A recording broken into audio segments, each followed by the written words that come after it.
Welcome everyone to our Contagion Cultures webinar on Tuesday, October 20th, 2020. We're broadcasting from the traditional territory of the Anishinaabe and Haudenosaunee. Queen's University was inaugurated here in 1841 by Queen Victoria. Thus, this institution of higher learning that aims to further Canada and the world in a plethora of ways is also an imperial project. All of us should be striving to right wrongs against Indigenous and many other peoples that continue to this day. The question of how we'll go about it, I think, is our next debate, our next contest. I hope that this series, which aims to incorporate and further various ways of thinking about how to best live with all of the planet, works in this direction. Contagion Cultures is a Faculty of Arts and Science collaboration between the School of Policy Studies and Languages, Literatures, and Cultures, with Queen's Library providing substantive support.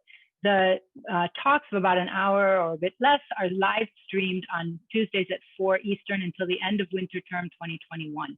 We hope audience members pre-register, join us every week, and disseminate the promotional material widely. You can now just promote worldwide. Talks will be freely available online and archived at the library. We particularly hope that these original contributions by Queen's scholars will be deployed in courses.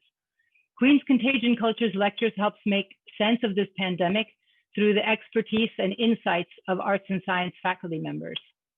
This public-facing series leverages the powerful tools of humanist analysis to grapple with our turbulent times. For the audience, please submit questions in the Q&A that you can find at the lower middle of your screen.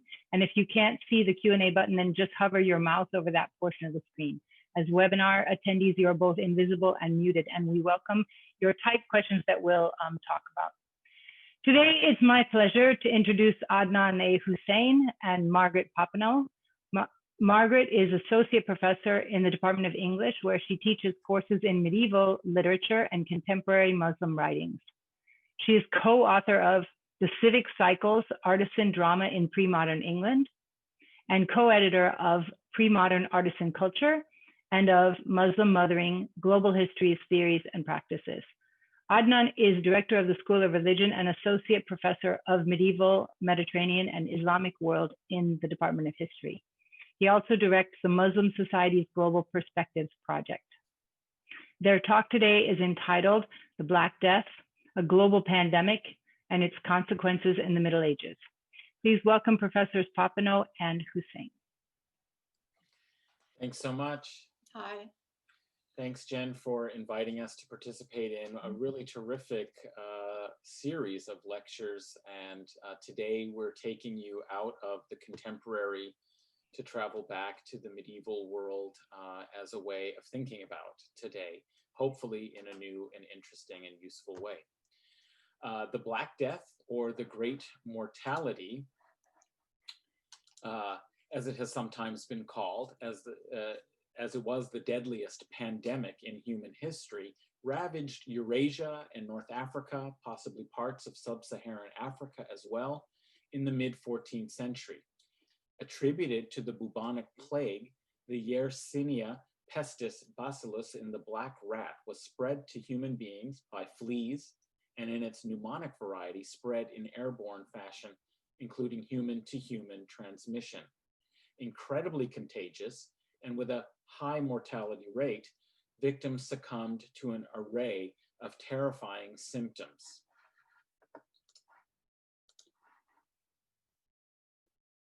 And a swift but agonizing demise. It is believed that in Europe, North Africa, and the Middle East, that 40 to 60% of the population died from the disease, with estimates of up to 100 million deaths globally. Historical epidemiologists believe the Black Death arrived to the Mediterranean world from Central Asia, where it had a reservoir among the steppe rodent populations. Others suggest originally it might have incubated in the marmot population of today's Kyrgyzstan and moved into the black rat population, first spreading to China and South Asia as early as the 13th century. By 1346, Genoese traders and slavers on the Black Sea encountered it at the city of Kaffa, during a Mongol siege of the city, or at another city, Tana, also on the Black Sea shore. Tana was a grain emporium. Both were trading entrepôts connecting the steppe of Asia and the Silk Road trading routes to Europe and the Middle East. So these Genoese traders, it's thought, brought the disease with them into the Mediterranean, to Sicily, Alexandria, Tunis, and the Italian peninsula in 1348. And for several years, it coursed around and beyond the Mediterranean shores for 2 to 3 years. Like the first great plague pandemic of the Mediterranean world, the Justinian plague, beginning in 541 AD, the Black Death followed trade routes, armies, and struck during a period of great global integration. Emperor Justinian, with his famous laws and his armies, was busy reintegrating and unifying the Roman Mediterranean under political control from the imperial capital of Constantinople. So it was a period of integration and of a kind of global unifying of the Mediterranean world back into the shape that it had been in under the ancient Roman civilization. Likewise, the Mongols had created the largest land empire in the world, in world's history, across Eurasia, and really integrated for the Far East, the Middle East, Eastern Europe, and the Mediterranean in a new way by interconnecting it through their global world empire. Similarly, in our own day, globalization has witnessed the mobility of diseases like SARS, H1N1, the so-called swine flu, Ebola, and of course, COVID-19.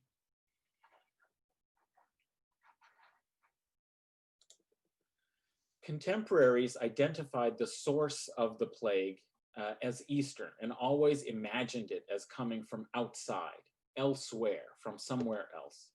Scholars historically have also sometimes succumbed to similar assumptions, despite what Nuket Varlik calls epidemiological Orientalism, as she shows in her important book, Plague and Empire in the Early Modern Mediterranean World. Once a reservoir of the disease was created in an existing rat population, new outbreaks moved not just from east to west or from south to north, but also west to east as well as north to south. Moreover, we think of the Black Death as a singular event around 1348 when it most affected Europe. This is a sort of Eurocentric perspective in focusing only on Europe's experience and Europe's history of it, and of looking at the consequences that it had on Europe. This was a global pandemic, and a genuine history of the pandemic requires a global perspective and an awareness that the conditions that facilitated the Black Death had longer histories, and even more importantly, produced continuing periods of plague outbreaks regularly about every decade or 15 years for the next several hundred years in the Mediterranean world and beyond. By some counts, it even extended through the 18th and 19th centuries, with small outbreaks still appearing even in Europe.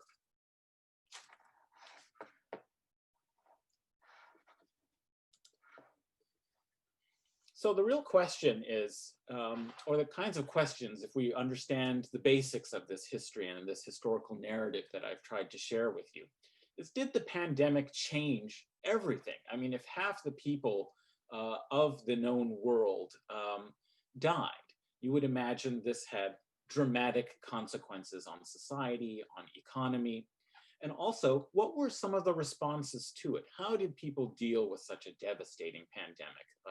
Truly one of the great cataclysmic events in world history. What might we learn from the episode today? Some scholars have made the Black Death a totalizing explanatory cause for radical changes to economy, society, and culture. Others minimize its effects and think that it was one major trauma among so many that afflicted the pre-modern world. But I think it would be safe to say, with a recent article titled Lessons from the Past, Policies for the Future by a team of researchers that aggregated the historical experience of famine and pandemic in the Mediterranean over a millennium and a half, to conclude that the Black Death accelerated changes already underway or exacerbated the effects of existing processes and paradigms of inequity.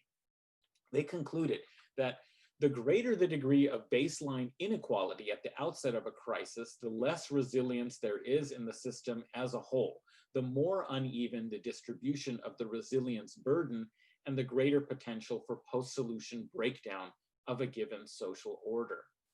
I think this is something we are appreciating increasingly in our own experience today of the differential effects of the pandemic and public health responses to it.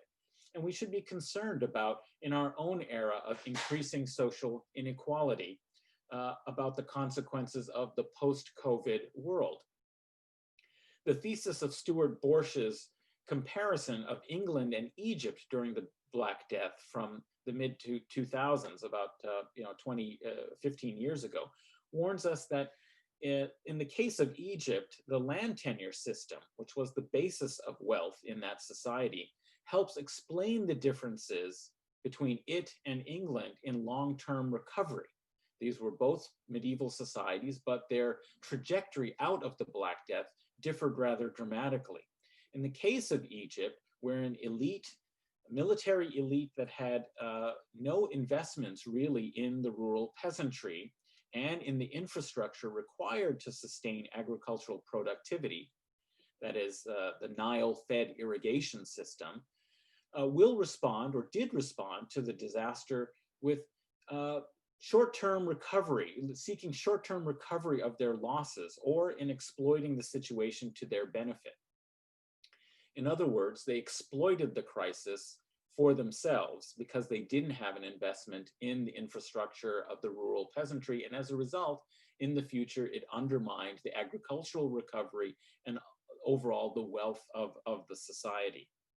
So that radical inequality and the lack of commitment to a common, shared, or collective social response ended up affecting Egypt for a couple of hundred years in its response to this disaster. So this is an example of something that Naomi Klein has called for our own time the Shock Doctrine, where elites have an agenda that exploit a crisis as the opportunity for their own self-enrichment or pursuing their own ends and interests. As we shall see, imagining an inclusive society remains vital for collective survival and flourishing in the longer term. So I'd like to turn briefly in my final remarks here about religious responses in the medieval world, even though we might think to the Black Death, even though we might think that these are less relevant for ourselves today. The patterns of thought behind them, however, might perdure, I would argue. And in the face of such mortality, some were driven to despairing of God's justice, what we would call theodicy. How could God be just if there's so much suffering in the world by those who are sinful and not sinful, by those who are innocent, as well as those who are guilty? Some religious figures criticized what they identified as a culture of living for the pleasures of today and the relaxations of conventional traditional morality. Theologians and religious scholars of Christianity, Judaism, and Islam all were quick to characterize the Black Death as a scourge upon sinful societies and used it as an opportunity to urge reforms to avoid further divine wrath. Special prayers, rituals, and public processions were developed, for despite the dangers of contagion in large public gatherings, it was hoped, if not believed, that divine protection would attend such prayers. Hearing initial reports of the devastating effects of the plague in the Levant and the Eastern Mediterranean, some figures in Latin Christendom feverishly hoped that the scourge might be the instrument for divine punishment of the Saracens, as Muslims were called, and restoration of Jerusalem to Christian control. In short, perhaps we could characterize them as hoping that Yersinia Pestis was a crusading bacillus. Other more radical pietistic options seemed needed for some. One extreme form of popular religious enthusiasm developed self-scourging. So not only was there the sense that this was a scourge from the divine, a divine scourge, but people scourged themselves and engaged in a kind of purgative punishment, self-flagellation that involved bands of lay people whipping themselves, chanting and singing prayers in their vernacular languages as opposed to official prayers like the Mass in Latin. This was distressing for church leaders to see popular forms of religious enthusiasm, but also concerning to them were concomitant expressions of anti-clericalism and even violence against the mendicant friars, the Dominicans and the Franciscans, as well as a general questioning of ecclesiastical authority. Scapegoats were also identified: strangers, traveling pilgrims, or merchants, and predictably the Jews, who suffered widespread massacres in 1348 and 1349. The pogroms numbered in the hundreds and the victims in the many thousands. Like in 1321, just a few years earlier, when the so-called Shepherds Crusade led to violence against lepers and Jews in southern France, in particular, over the alleged trans-regional and nefarious plot that was imagined of lepers and Jews collaborating on behalf of their alliance with the Muslims to poison wells and destroy thereby Christendom. Like what happened in 1321, during the pandemic of 1348, in the midst of the shock of mass death and contagion, Jews were accused of poisoning food and wells and made to confess to admitting that all Jews over the age of 7 were complicit and aware of the plot. And this was often expressed in these confessionals as revenge for the Christian hatred and persecution of the Jews. So we can see that the paranoid imagination that fed such conspiracies through rumor and broke out into violent massacre fed off of a kind of projection.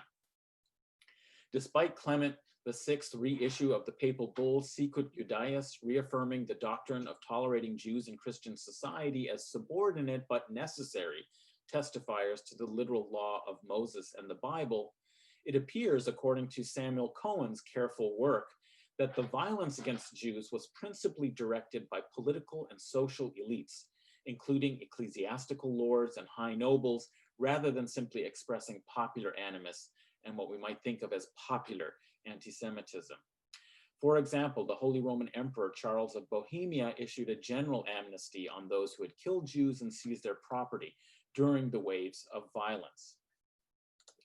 As in our own time, where Asians have been targeted and blamed collectively as somehow responsible for and carriers of the coronavirus, taking cues from unscrupulous political elites, religious minorities have also continued to be blamed as vectors of spread, either as malevolent or at least negligent of wider society in their pursuit of their religious practices.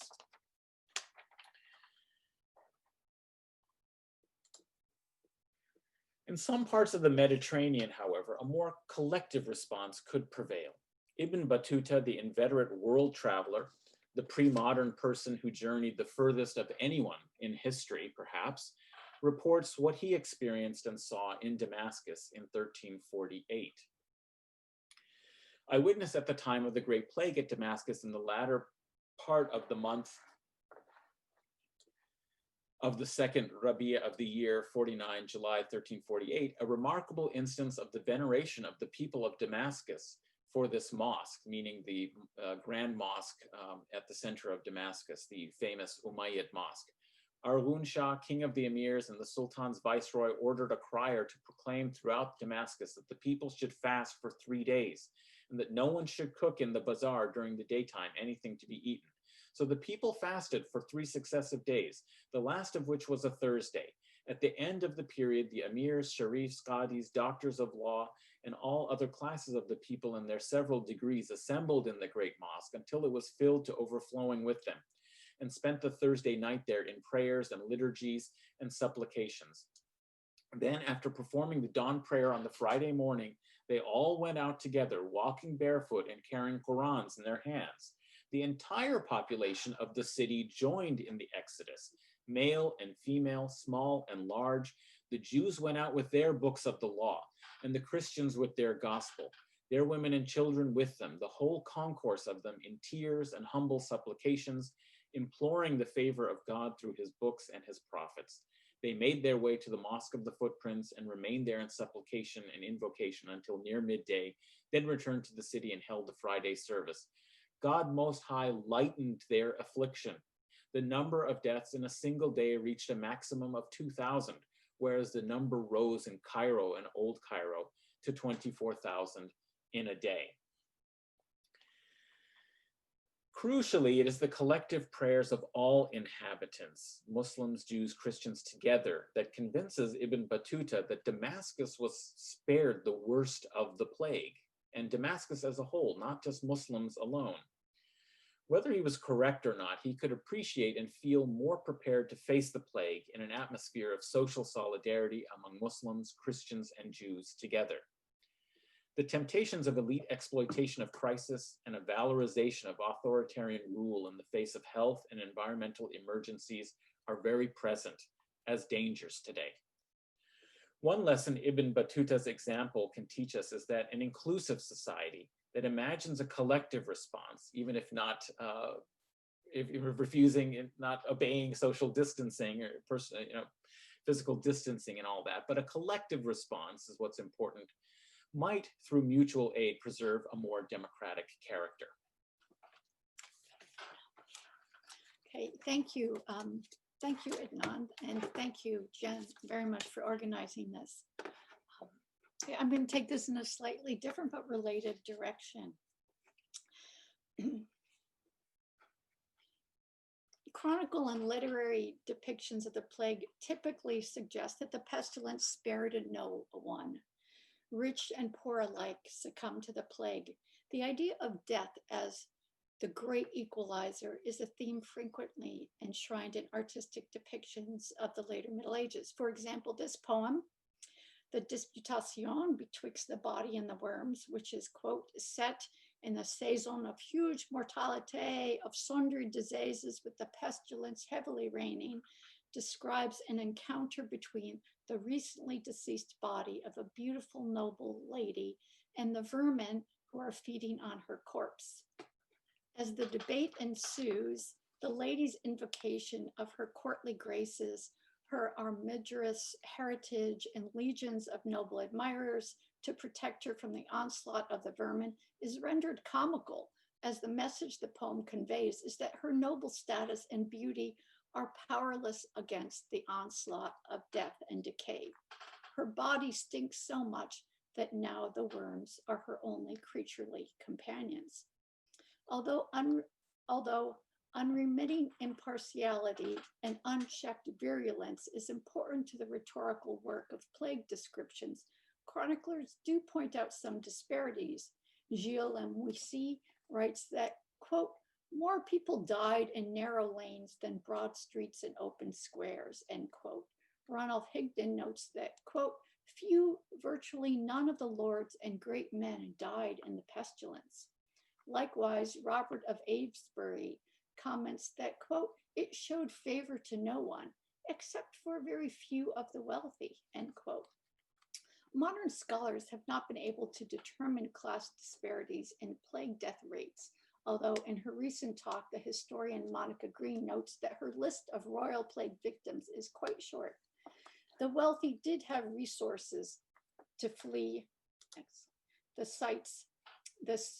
to flee cities and sites of contagion and spaces to maintain distance from others. But because no one understood the means of transmission, we're not able to completely prevent infection. The reigning paradigm of death as the great leveler was important to creating the conditions for the establishment of regressive labor regulations designed to shore up the class structure allegedly under attack. While there is much labor regulation throughout Europe in response to the plague, here I will focus on England. Although labor regulation had been in place locally, Black Death labor regulation made agricultural and artisan labor a concern of central government.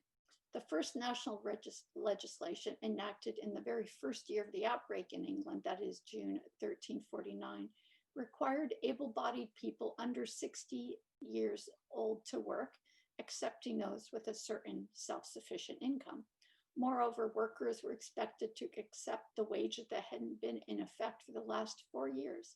The legislation was designed to combat laborers attempting to charge more for their services, given the dearth of workers with the labor shortage.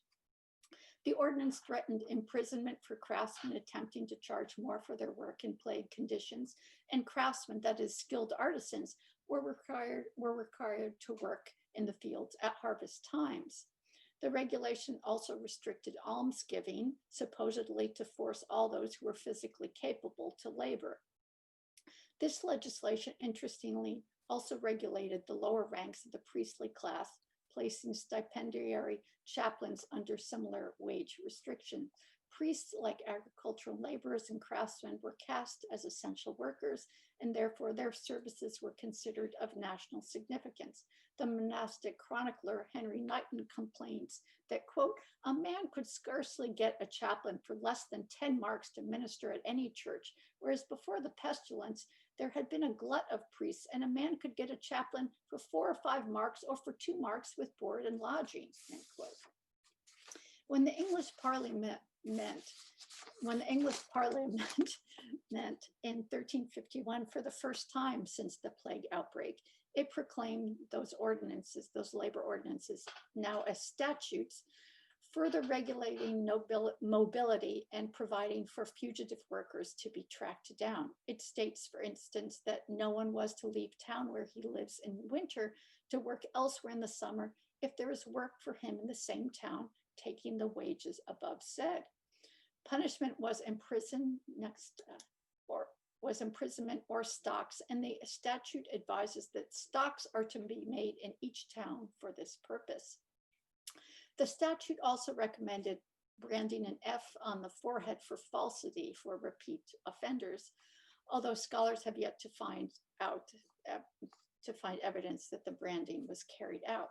However, there is ample evidence of the enforcement of fines. The historian Chris Given Wilson found that in the county of Essex in 1352, the year following the statute, 7,556 people, that is about a quarter of the county's laboring power, were fined for taking excessive wages. He comments that those who broke the law considered it worthwhile to do so. Repeated issuing of such laws bears witness to their ineffectual nature. More than a third of the 77 parliaments held between 1351 and 1430 passed legislation regulating labor. There was a labor shortage, and as such, despite the repressive laws, workers were able to negotiate for better wages, work conditions, and train for new occupations. The historian Samuel Cohn finds that, quote, in England, those who fared best in the 2 decades after the plague were not laborers, but the presumed victims of the new demographics. Noble landowners, while population fell as much as 50% in many areas of England, total noble income shrank by only 10%, end quote. But the decades beyond this tell a different story. He also notes, Samuel Cohn, that there is a sharp pan-European cluster of revolts a generation after the Black Death in the years 1378 to 81, a testament to the frustrations built up from the mid-1350s. And this includes the so-called Peasants Revolt in England of 1381. What seemed to bother elites most about the post-plague world was change in habits of workers, the possibility that workers could work when and for whom they wanted. No workman or laborer was prepared to take orders from anyone, whether equal, inferior, or superior. The Historia Rofensis from the Cathedral Priory of Rochester laments. The specter of social disorder from worker mobility looms large in his account. Quote, such a shortage of workers ensued that the humble turned up their noses at employment and could scarcely be persuaded to serve the eminent except for triple wages. Instead, because of doles handed out at funerals, those who once had to work now began to have time for idleness, thieving, and other outrages, and thus the poor and servile have been enriched and the rich impoverished. The chronicle describes a world upside down where knights are forced to thresh and plow and workers able to afford expensive food. A chronicler in Avignon describes a situation in which the sick are abandoned by their families and, quote, boorish yokels from the mountains of Provence, poor half-witted men with no finer feelings, carry the dead to their grave if they are paid enough. Hence, in this account, a group of poor people mobilize for a brief economic opportunity, but they themselves soon die infected by contagion. In the introduction to his Decameron, Boccaccio's narrator speaks of, quote, a kind of grave digging fraternity. And the term that's just used is becca morte. So it actually doesn't, I don't know why it's been translated this way, but it doesn't have the sense of fraternity. They're just grave diggers. So Boccaccio's narrator speaks of a kind of grave digging fraternity newly come into being and drawn from the lower orders of society. These people assumed the title of sexton or bacchini, just grave diggers, and demanded a fat fee for their services, which consisted of taking up the coffin and hauling it, not to the church specified by the dead man in his will, but usually to the nearest at hand. They would be preceded by a group of 5 or 6 clerics who between them carried 1 or 2 candles at most, and sometimes none at all. Nor did the priest go to the trouble of pronouncing solemn and lengthy funeral rites, but with the aid of these so-called sextons, they hastily lowered the body into the nearest empty grave they could find. Boccaccio and the Avignon chronicler condemn a purported opportunism of these lower class figures who assume grave digging duties, suggesting that they are profiting financially from the circumstances of the plague. What bothers them, some of the things that bother them are the physical contact between social classes, even when involving a dead body, and the status of the poor person who assumes the translator of the rich man's body from this world to the next without the appropriate ritual practices to dignify it. While Boccaccio has just painted a dire portrait of social integration in which, quote, brothers abandoned brothers, uncles their nephews, and wives deserted their husbands, and fathers and mothers refused to nurse and assist their own children as though they did not belong to them, and also a description of a city littered with, quote, bodies here, there, and everywhere. The focus in this passage on the bacchini bringing the bodies of the dead to the wrong church is rather odd. It is as though the monetary fee is supposed to guarantee a particular quality of work that's found to be wanting. It is an odd but dominant feature of accounts like these that they suggest that the wage structure of society should remain stable in a world otherwise out of control. The specter of social advancement proliferates through plague descriptions and accounts for harsh and seemingly arbitrary labor legislation in the period. Thus, it's significant that sumptuary legislation is linked to periods of plague activity. Florence passed extensive sumptuary laws in 1349. In England, the next great wave of plague in 1361 is immediately followed by the most extensive sumptuary legislation in English history to date, seeking to control the dress, ornaments, and foodstuffs of servants and workers. So here is just a preamble to this sumptuary legislation. Whereas many necessities within the kingdom have been greatly increased in price because diverse people of diverse condition use diverse apparel, not pertaining to their estate. That is to say, laborers use the apparel of craftsmen, and craftsmen the apparel of valets, and valets the apparel of squires, and squires the apparel of knights, so forth. So this seeks to regulate what these different classes of individuals are allowed to wear, what type, how much their cloth can cost, what kinds of ornamentation they're allowed to have, and also what kinds of things they could eat. In fact, craftsmen were and laborers were allowed to only have fish or flesh once a day. So the elites feared that death was indeed indiscriminate, a great leveler, and sought ways to shore up social distinctions in the wake of confrontation with the instability and ephemerality of life. The end. Thanks very much. We're happy to take any questions. And we have questions already, I think.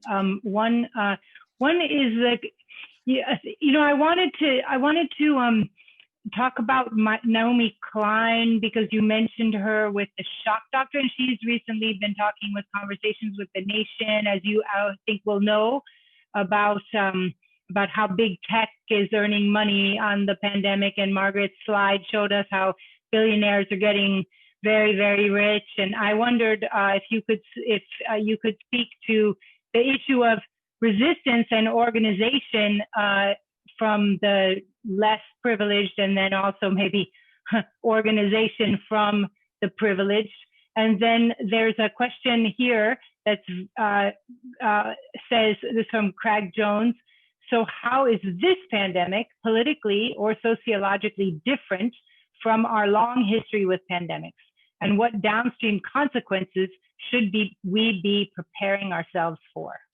Well, two really good and complex questions. I think in terms of Naomi Klein's idea of the shock doctrine and the way in which crisis is often exploited by those who already have unequal power and influence in society to reinforce that disparity even more, is evident through the entire history of these kinds of plagues and pandemics, and certainly in 1348. I gave one example to illustrate that. In the case of Egypt, the Mamluk military and political class,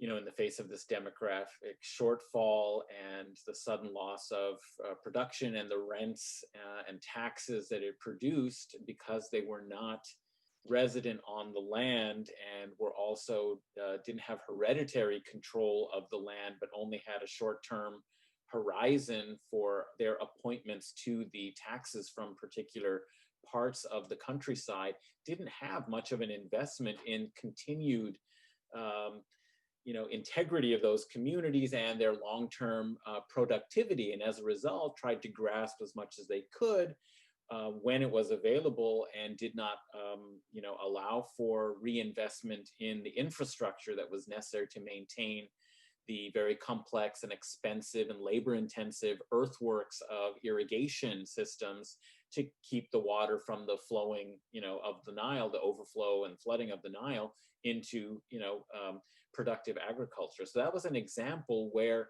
the short-term,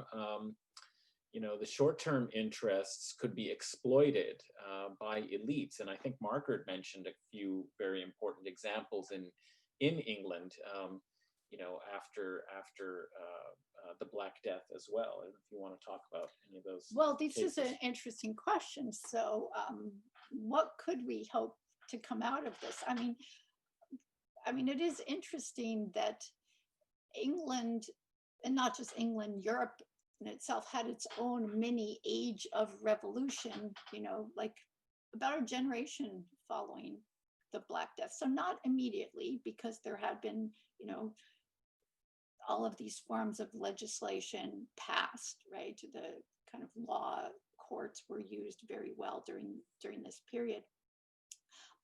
But there was mobilization. There was, Samuel Cohn, even though it's always a little dangerous to speak about new consciousness, he really wants to argue that there was a consciousness of worker disparity and aristocratic oppression, that was newly articulated in this period, and that did lead to the possibilities of these different kinds of organization. 1381 is the Peasants Revolt in England, and that just wasn't, it's called Peasants Revolt, but really it was a nexus of agricultural workers and urban craft workers as well, who rose against various elites who were maybe not directly implicated in the poll tax, but yet were seen to be responsible as engrossers of wealth during this period. So those are hopeful things that we can learn from the Middle Ages about types of, dissent, organization that's possible following and growing out of types of oppression and instability. Is there another question? Yeah, there was a question about the what's different about this pandemic politically and sociologically from the long history of pandemics. Well, there are a lot of things that are obviously similar, but in terms of differences, well, every historical moment is unique, and the constellation of forces and the way it affects society is always going to be specific to that particular time, to that particular society and place. If I were thinking of some of the, just in light of the previous conversation, I would say one thing that I'm rather shocked by or surprised by is how little, maybe we'll just have to see, we're right in the moment, but how little resistance there was during this period where, during the real intense lockdown, the sacrifices of frontline workers was validated in public culture, but very little was done either to protect them or to, pay them an appropriate, wage, a hazard pay, or even to, acknowledge everyone was depending on their work in the most obvious ways. We all depend on one another's work because we're in an interdependent society, but this was a moment where it was not possible to hide from oneself how much people were relying upon work by low-paid people in terrible conditions. And I guess I was sort of surprised that there wasn't more pushback, and perhaps we'll see. Maybe Margaret has a more hopeful, longer-term sense of it. I think there are a lot of differences, of course, that we could think about. If I think of others in our more technologically sophisticated age and the speed with which news and information. So when I was speaking about scapegoating and targeting of religious minorities and the kinds of paranoid conspiratorial thinking that was behind ideas about Jewish well poisoning and food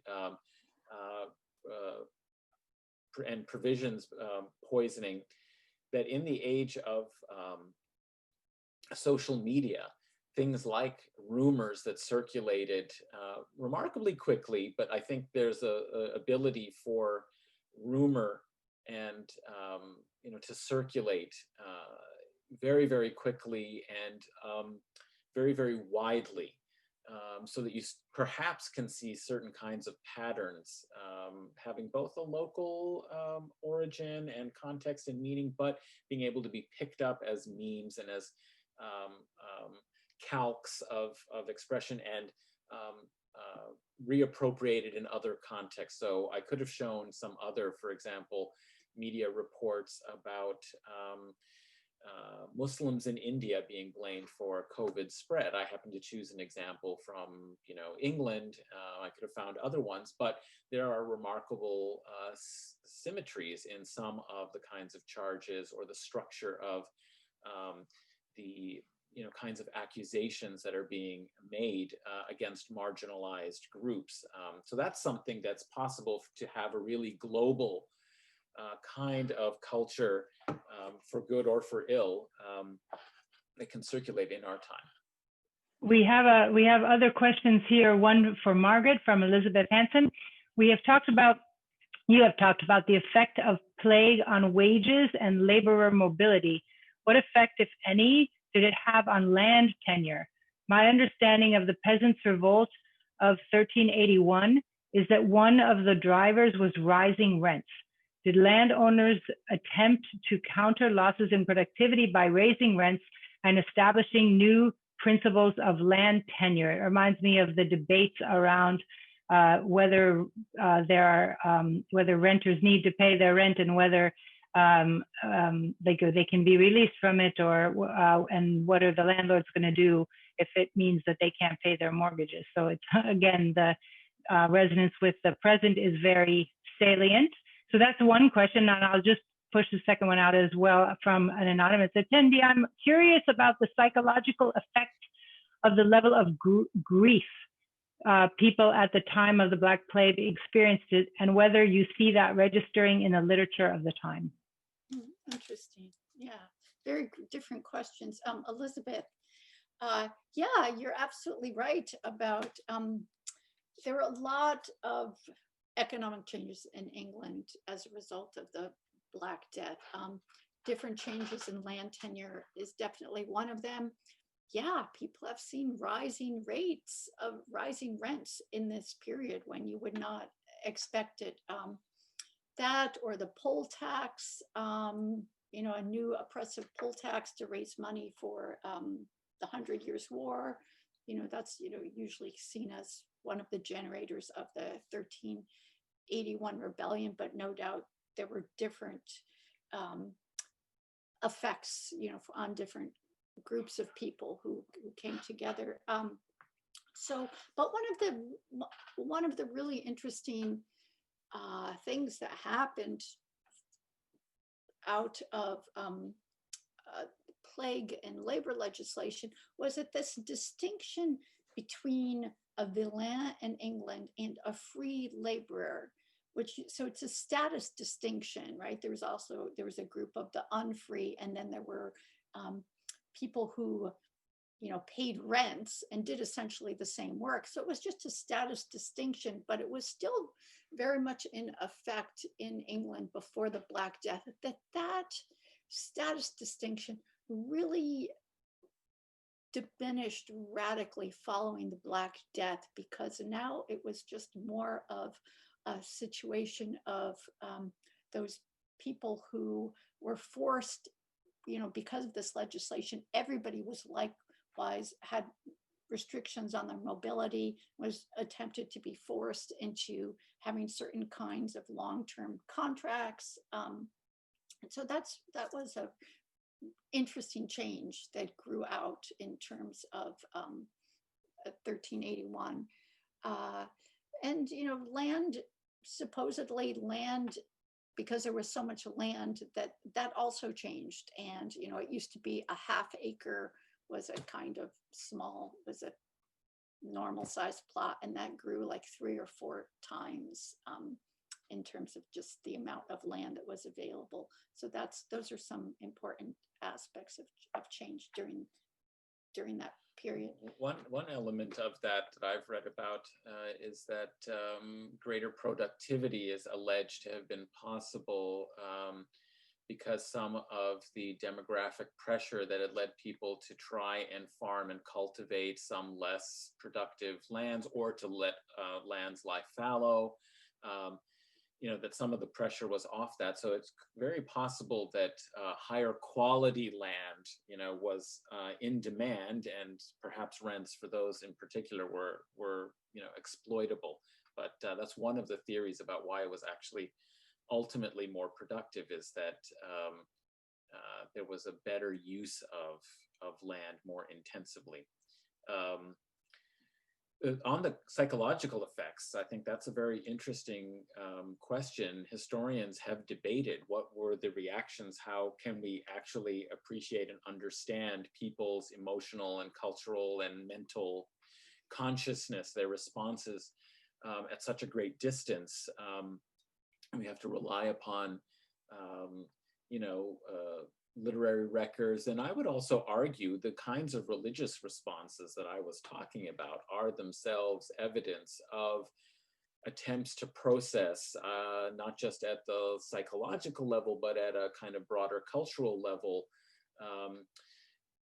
really shocking developments and shocking experiences.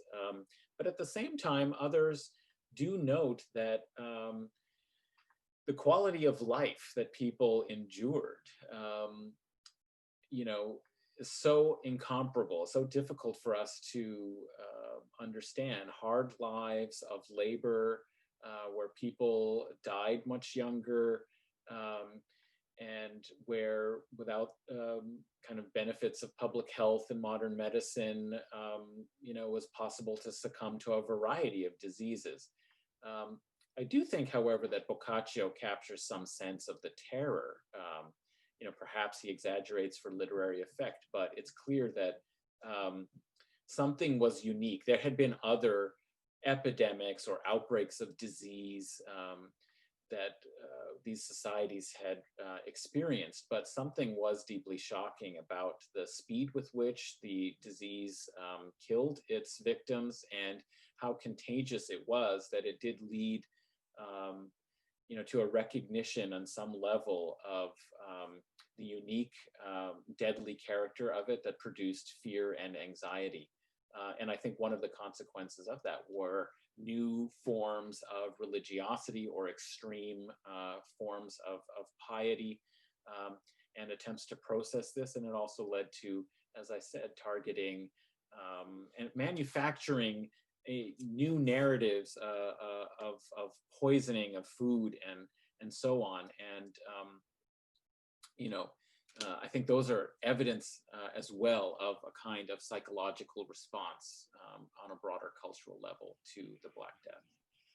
I wondered if you could talk about distinctions in regards to that kind of these psychological effects in terms of class. I mean, it might be sort of speculation on your part, as you're saying it so much further back in time, but I think to myself so much about how, those of us who are white collar workers working from home have a whole different, I would say, relationship to what's going on than people who were frontline workers in Queens, New York, dying at home and knowing they know many people who have died or suffered COVID-19. Another question about rats. So the one thing that we don't talk very much about when we're talking about COVID and other diseases like these pandemics is that we talk about the origin, and then we recognize that the origins are not necessarily from the East. For example, that the Spanish flu actually lots of evidence says that it came from Kansas. So we can recognize that a lot of, and I think that your talks were talking about that as well, that there's this fear of the other and so forth. And though there's also a way in which we don't seem to be talking so much about the animal-human interface, because an example of Kansas is it's pigs, and we can, and sure, and it's bats and it's camels and it's rats. I wonder, in that time period, was there any kind of thinking about the relationship between the animal and the human and fear of animals or trying to control the rat population, et cetera? Well, interestingly, in none of the medieval sources, and that's in the Middle East and in Europe, is anyone remarking upon rats and identifying them as a source of carrier of the fleas. They didn't know about the fleas. Well, they may have experienced much about the fleas, but they didn't identify the fleas from these rats as the source. That's later scholarship and scientists who have tried to identify the actual bacteria of the bubonic plague and find it in, bioarchaeology and remains and these cemeteries, Black Death cemeteries, and so on. In fact, remarkably, there is no mention whatsoever about rats in any of the sources, but they do talk about lots of other animals. Yes, I mean, it seems to be recorded quite often, the transmission between animals and human animals as well, that this is a feature of plague accounts, that, you see that there's transmitting between pigs and humans and cats. And so there's a sense that, not that it's documented with a great deal of depth and sympathy, but the sense that the animals were also dying from the plague, and that, that there is a continuity, between human and animal because of this. This question about compassion, grief, is really interesting because, you see, obviously, in some of the sources that I write, that the people from the lower classes were not considered to have appropriate mechanisms of grief. In Boccaccio's Decameron, Boccaccio, says the ladies are supposed to be more compassionate. That's a feature of their gender, and they've lost that during this plague. And so he wants to regenerate it, or he wants to regenerate compassion in general. I mean, there's some argument to be made that, the Decameron, it's a really long text, it's a really slippery text, but is it really about the possibility of regenerating compassion by telling stories, by creating connections through narratives? And when the Brigata decide to return at the end of their 2-week sojourn, right? They're wealthy enough, they could have stayed in the country, but they go back after 2 weeks. Is it with a renewed sense of compassion? Has there been a movement in Book 10 towards compassio? And is that what the stories do? Is they create, narrative, trajectories of narrative empathy? So, this idea about the loss of compassion, that has been a product of grief, I think is there in the period. So that's a very, very provocative question. Thanks. Wow, what a productive discussion, and what wonderful presentations. I'm really very many things to think about that go in very many different directions. I'm sure that the audience has also felt the same way, and we're out of time. I want to thank you very much for Adnan and Margaret for these presentations, and thank you everyone for coming, and take good care. Have a good evening. Be safe. Bye. Thanks. Bye. Thank you. Thank you.